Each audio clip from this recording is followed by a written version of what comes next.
నమస్తే. ఇన్నాళ్ళు నన్ను సపోర్ట్ చేస్తూ, ఎంకరేజ్ చేస్తూ మీ ప్రేమని నాకు అందిస్తున్న ప్రతి ఒక్కరికి కృతజ్ఞతలు. అలాగే ఈ వీడియో కూడా ఖచ్చితంగా మీకు ఉపయోగపడుతుంది. లైక్, షేర్ అండ్ సబ్స్క్రైబ్ చేసి మీ సపోర్ట్‌ని నాకు అందించండి. అలాగే ఈ వీడియో పట్ల మీకున్న అభిప్రాయాన్ని కామెంట్ సెక్షన్‌లో కామెంట్ చేసి తెలియజేయండి. ఇప్పుడు వీడియోని చూద్దాం. జీవితంలో రకరకాల సమస్యలతో బాధపడుతున్నారా? ముఖ్యంగా ఆర్థిక సమస్యలతో సతమతమవుతున్నారా? ఎన్నో పరిహారాలు చేసి అలసిపోయారా?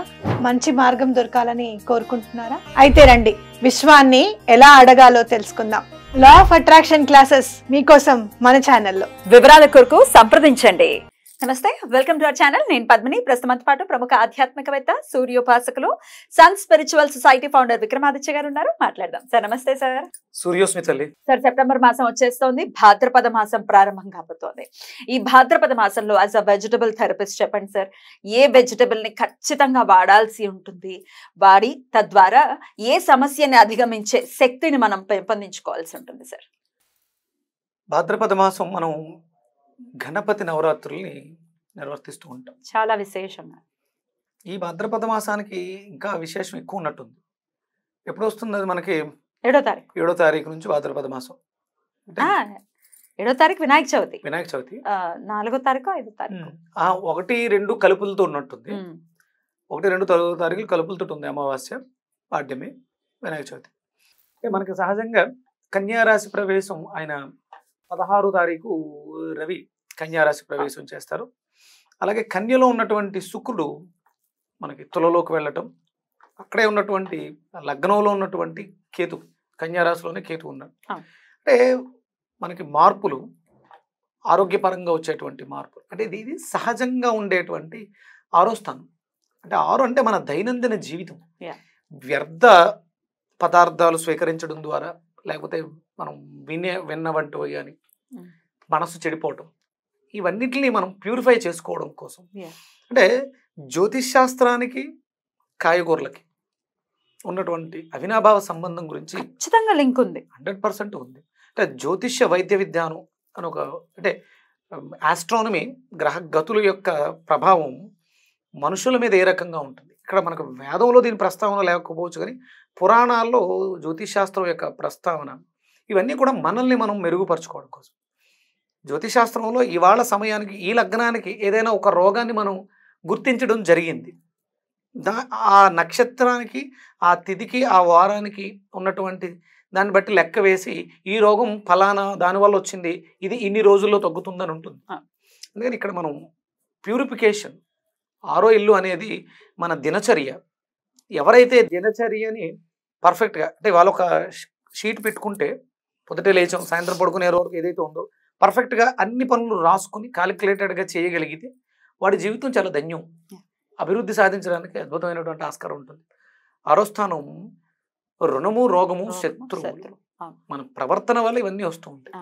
ఇవి మనలో మాలిన్యాలు పెరిగిపోయినప్పుడు ఇక్కడ రోగం ఎలా వస్తుంది అంటే లివరు టాక్సిన్స్తో, వ్యర్థాలతో నిండిపోవడం. ఇప్పుడు ఉన్నటువంటి పరిస్థితుల్లో అందరికీ fatty liver, liver cirrhosis, liver cancer, liver transplantation, ఇవన్నీ ఎందుకు జరుగుతున్నాయంటే మనలో మానసికంగాను, భౌతికంగాను, పదార్థాల రూపంలోను, మనసు రూపంలో కూడా ఎక్కువ పేరుకుపోతున్నాయి. మరి వీటిలన్నింటినీ ఎలా వదిలించుకోవాలి, డిటాక్స్ ఎలా చేయాలి అంటే మనకి చాలా రకాలు వెసులుబాట్లు ఉన్నాయి.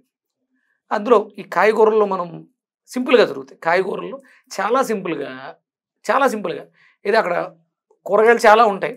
కొన్ని కూరగాయలు మనం కొరకలేము, అంటే అన్నీ తినేయచ్చు, కానీ ఈజీగా తీసుకోవడానికి వీలుగా ఉండేవి క్యారెట్ ఒకటి. అక్కడికి వెళ్తాం, దుడిచేసుకుని హైజీన్గా ఉన్న వాళ్ళు కడుక్కోవాలి ఇవన్నీ చెప్తారు, కానీ మామూలుగా అక్కడ మూటలు మోసేవాళ్ళు క్యారెట్ తీసుకుంటారు. గుర్తుపెట్టుకోండి, హైజీన్గా ఎవరైతే ఉంటారో వాళ్ళకి ఎక్కువ సమస్యలు ఎక్కువ వస్తాయి. బికాజ్ ఇవ్వట్లేదు, బాడీకి ఫైట్ చేసే గుణం పోయింది. మనం సున్నితంగా తయారయ్యాము, దానివల్ల సమస్యలు వస్తున్నాయి.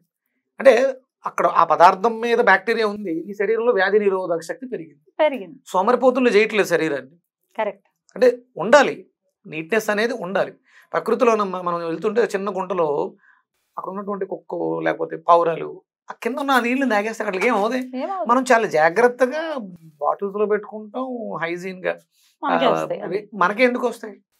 ఎప్పుడు కూడా శరీరాన్ని సుకుమారంగా పెంచకూడదు, హార్డ్గా ఉండాలి. ఇక్కడ లివర్ చాలా ప్రధానం. అందుకని ఇవన్నీ మనం మాట్లాడుతున్నాం. అంటే వ్యర్థాలు ఎప్పుడు విసర్జించబడతాయంటే మనలో వ్యాధి నిరోధక శక్తి పెరిగినప్పుడు. మీకు యూరిక్ యాసిడ్ సమస్య, ఇలాంటి సమస్యలన్నీ లివర్ బాగోకపోవడం వల్ల వస్తూ ఉంటాయి. దాన్ని మనం బాగు చేసుకోవడానికి ఇక్కడ మనం ఒక క్యారెట్ చెప్పాను. కాయగూరల్లో దొండకాయ చాలా అద్భుతంగా పనిచేస్తుంది. మీకు అసలు బాగాలేదు, మీకు చూడండి గొంతు బాగాలేదు, గొంతుకి సంబంధించి స్వెల్లింగ్ ఇన్ఫెక్షన్ ఉంటుంది, లేకపోతే వాపు ఉంటుంది, లేకపోతే ఇంటర్నల్ బ్లీడ్ అవుతుంటుంది బాగా.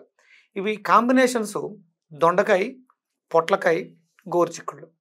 బొంగురు గొంతుతో ఇబ్బంది పడేవారు మాట రావట్లేదు లోపల నుంచి, ఇవి 3 కలిపి జ్యూస్గా తీసుకుంటే ఈ గొంతు సమస్య తగ్గిపోతుంది. అది ఏం చేస్తుంది, ఆ వాపును తగ్గిస్తుంది, వాయుమండల వ్యవస్థ దాన్ని క్లియర్ చేస్తుంది. పొట్లకాయ, దొండకాయ చర్మ వ్యవస్థ కదా, అక్కడ ఉన్నటువంటి అక్కడ కూడా చర్మమే ఉంది, వాకల్ కార్డ్ చుట్టూ కూడా ఆ చర్మాన్ని క్లియర్ చేస్తుంది. అలాగే గోరుచిక్కుళ్ళు ఇంటర్నల్ బ్లీడ్ అవుతుంటాయి, ఒరిసిపోయి రక్తం కారుతూ ఉంటాయి, దాన్ని ఆపేస్తుంది.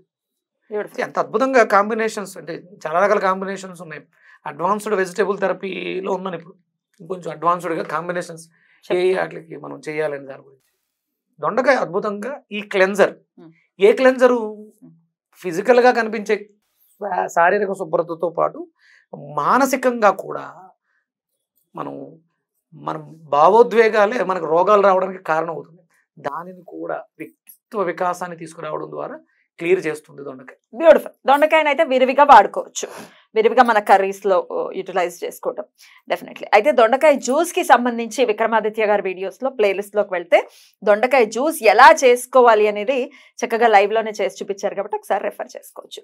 అయినప్పటికీ టూకీగా ఒకసారి చెప్పండి సార్.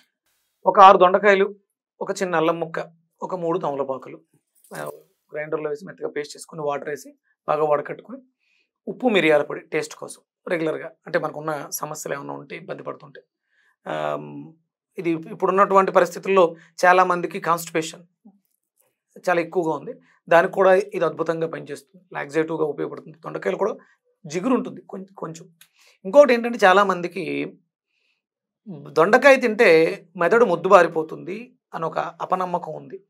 ఇక్కడ మనకి భాద్రపద మాసం కదా, భాద్రపద మాసం దేనికి ప్రసిద్ధి? వినాయకుడికి. వినాయకుడు దేనికి ప్రసిద్ధి? చదువులకి. రైట్. అంటే ఎక్కడో మనల్ని మిస్లీడ్ చేశారు కావాలనే. దొండకాయలు తింటే మనం చాలా బుద్ధి కుశలతతో ఉంటాము, గణపతిలా ఉంటాము, అది ఉండకూడదు కాబట్టి ఇది తీసుకొచ్చారు. సో ఆ అపోహ నుంచి బయటపడండి. కూరగాయల్లో చాలా అద్భుతమైనటువంటి విలువలు ఉన్నాయి. వ్యక్తిత్వ వికాసానికి వెజిటబుల్స్. చాలా అద్భుతంగా వివరించారు. Thank you so very much sir. నమస్తే. సూర్యస్మిత.